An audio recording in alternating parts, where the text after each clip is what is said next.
Aliyagin oras. Salamat kay kayo.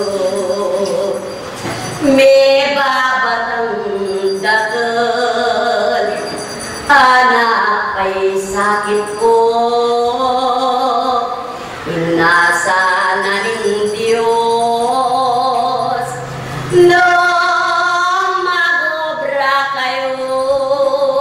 At nung noya ka rin. At mirasing tao. Aliyayin sipagan.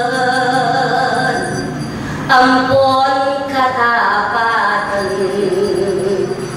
Malinis sa dapat. Iyasay ke kong dagdag. Lagot kayang puso.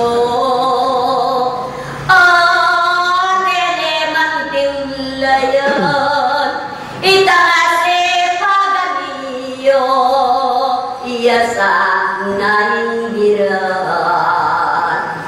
Kay ba't nung makaniyan.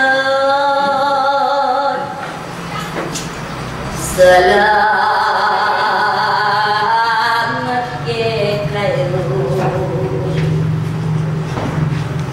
Gani namin tapokin. Pepay pagal kayo. Eyang kanang metong linatot kong aliw at banggiti makiyabe kong makisulo ngayon mamangan ko kaya nangabagan ang pagkikwanan niyo kapsiyan damdaman nung makan niyo at kay ba't yung mingan itang kapsi at anake yuman dimdam sayanging pagaliw kimbang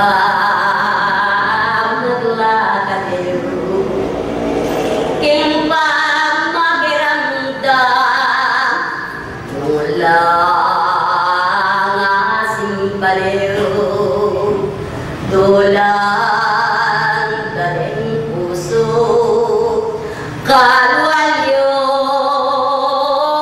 yan ako detang dimdam akaliwa noaling tao esapin makaliyan inglaan to kayo dimdam yung aral at ingatan niyo ilang kekong dalan nganing magobra ko papasyan lang ding tulena ulagaw kay batilarete ding kasugulunanda labod yaing dagon misan betong kosa aliyang painawa ko eto tutok ng kosa ketang maya abalolo daptan niya adios nga bendesyon keko malang